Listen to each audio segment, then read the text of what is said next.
মারে বাবারে খুশি করতে বোয়াল মাছ খাওয়ানো লাগে না। মুখ বইরা আম্মা কয়া ডাক দেও, মুখ বইরা আব্বা কয়া ডাক দেও, দেখবা বাপ মার দিল খুশি হয়ে গেছি।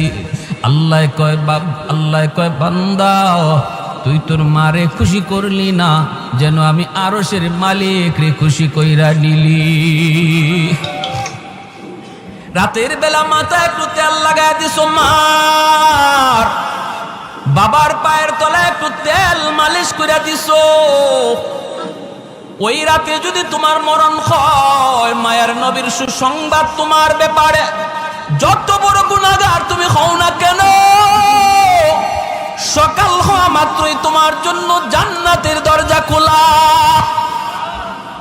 সকাল হওয়া মাত্রই জান্নাতের দরজা খোলা। আর একজন যদি জীবিত থাকে, একজনকে খুশি করো, একটা জান্নাতের দরজা তোমার জন্য খোলা। এরপরে নবী বলেন, আমান আসবাহা আসিয়ান লিল্লাহি ফি ওয়ালিদাইহি আসবাহা লাহু বাবান মাফতুহান মিনান নার। আর যদি কোনো সন্তান রাতের বেলা মারে কষ্ট দেয়, বাবার কলিজায় আঘাত দিয়া রাতে ঘুমায়, অথচ বাবার কাছে মাপ চাইল না, এমন কথা বলল যেই কথায় বাবার কলিজায় লাগছে, মার কলিজায় লাগছে, এরপরও মার কাছে মাপ চায় নাই, বউ বাচ্চা নিয়ে ঘুমায় পড়ছে। মায়ার নবী দয়ার নবী বলেন, তুমি যত বড় হাজি সাবার নামাজি হও, সকাল হওয়া মাত্রই তোমার জন্য জাহান্নামের দুইটা দরজা খোলা। কিলা ইয়া রাসূলুল্লাহ ওয়া ইন যালামা। সাহাবায়ে কেরাম জিজ্ঞেস করে, ইয়া রাসূলুল্লাহ এত বড় কথা, যদি কোনো মা কোনো বাবা সন্তানের সাথে জুলুম করে, যদি কোনো সন্তানের উপরে বাপ মা জুলুম করে, তিনটা সন্তানের ভিতরে দুইটারে মায়া করে, একটারে কম মায়া করে, অথবা সম্পত্তি বন্টন করার সময় একজনরে কম দিছে আর একজনরে বেশি দিছে, এইভাবে যদি কোনো মা বাবা কোনো সন্তানের উপরে জুলুম করে গো নবী, তবুও কি সন্তান বাপ মার সাথে ভালো আচরণ করবে? এই প্রশ্ন যখন মায়ার নবীকে করলেন সাহাবী, আমাদের অনেকেরই মনে এই প্রশ্ন থাকতে পারে। আমাকে অনেকে ফোন দিয়ে এই কথাটা জিজ্ঞেস করে, হুজুর বাবা তো আমাকে ঠগাইছে, ভাইরে ভালো ভালো জমি দিছে, আমাকে জমি ভালো দেয় নাই, ভাইয়ের সন্তানকে বেশি আদর করে, আমার সন্তানরে কম মায়া করে, এইভাবে দুই চোখে দেখে, তবুও কি আমি মারে খাওয়াবো, তবুও কি আমি বাবারে খাওয়াবো? আমি বললাম, ভাই জবাবটা আমি দেব না, জবাবটা আমার মায়ার নবী দিছেন। সাহাবীরা একই প্রশ্ন করলেন, নবী জবাব দিলেন, ওয়া ইন যালামা ওয়া ইন যালামা ওয়া ইন যালামা। নবী তিনবার বলেছেন, যদি বাপ মা জুলুমও করে তবুও সন্তান জুলুম করতে পারবে না, ভালো আচরণ করতে হবে। একমাত্র কারণ হলো তিনি আমার মা, একমাত্র কারণ তিনি আমার বাবা, একমাত্র কারণ তিনি আমার বাবা, তিনি আমার মা।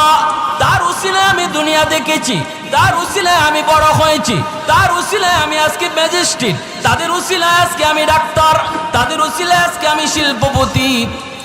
আল্লাহ পাক খালিক আর মালিক, বাপ মা হলো উসিলা, ঠিক কিনা জোরে বলেন?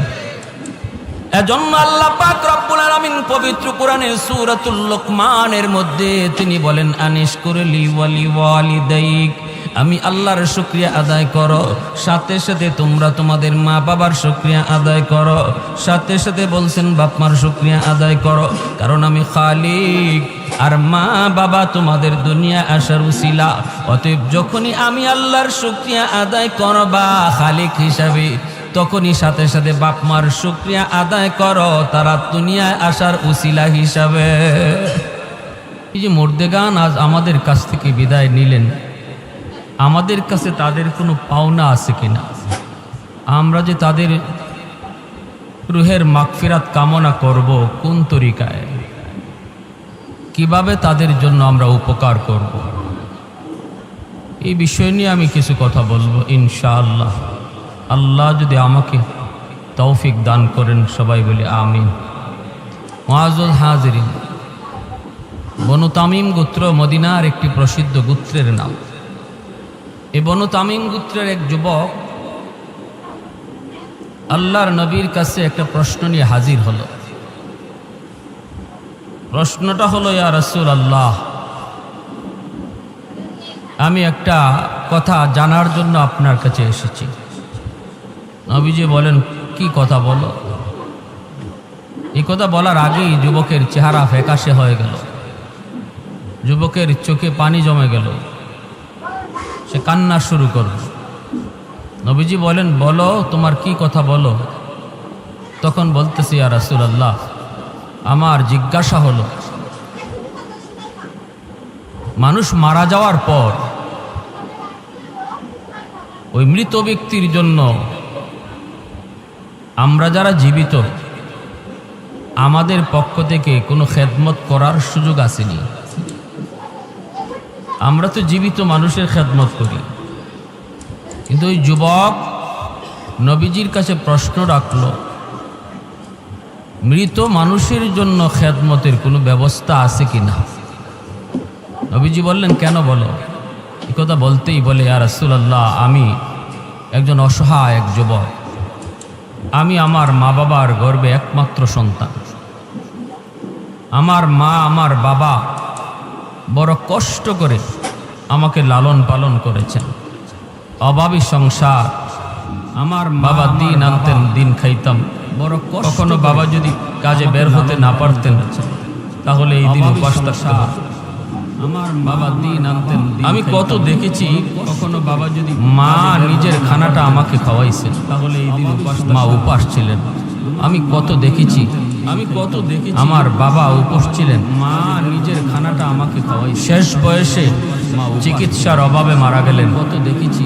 কিন্তু ইয়া রাসূলুল্লাহ, আমি কোনোই উপকার করতে পারলাম না। আমার কাছে তখন টাকা পয়সা ছিল না, আমি উপযুক্ত হয়েছি, টাকা পয়সা কামানোর কোনো সুযোগ আমি পাই নাই। চোখের সামনে সে অভাব আর কষ্ট, মারা গেলেন, আর কান্না নিয়েই আমার আম্মা আমার আব্বা দুজন কবরে চলে গেলেন। আমি কোনো খেদমত করতে পারি, আমার কাছে তখন কোনো খেদমত করতে পারিনি। আমি উপযুক্ত হয়েছি, এই ধরনের আমাদের মধ্যে আসেনি না, কোনো সুযোগ আমি পাই। যুবক বলতেছে, ইয়া রাসূলুল্লাহ, এখন আল্লাহ আমাকে অনেক সম্পদ দিয়েছে, আর কান্না নিয়ে আমি এখন প্রচুর সম্পদের মালিক, টাকা পয়সার কোনো অভাব নাই, আমি কোনো খেদমত, কিন্তু আমারই টাকা দিয়ে কার খেদমত করতে পারিনি। যার খেদমত করার ছিল সে তো নাই, এই ধরনের আমাদের মধ্যে তারা তো নাই।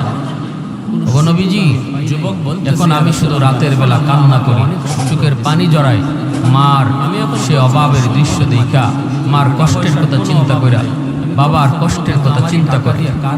আজ আমি চাইলে আমার আম্মাকে আমার আব্বাকে যত বড় ডাক্তার হোক তারে দেখাইতে পারতাম, মাকে একটা ভালো শাড়ি কিনে দিতে পারতাম, আব্বারে একটা ভালো লুঙ্গি কিনে দিতে পারতাম।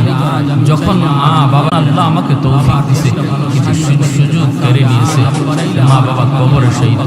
ইয়া রাসূলুল্লাহ, নবীজি, আমি জানতে চাই, মাকে একটা ভালো, আমি কি আমার আম্মা আব্বাকে কোনো খেদমত করার সুযোগ আছে? যখন এই কথা বইলে যুবক কাঁদতেছে, যুবকের কান্না দেখে আমার আপনার রহমতের নবীও কান্না শুরু করে দিয়েছে। কারণ নবীজি তো মা বাবার কথা শুনলে এমনিতেই নরম হয়ে যান, কারণ জন্মের আগেই তো আমার আপনার নবী বাবা হারাইছেন, বুঝ হওয়া মাত্রই মা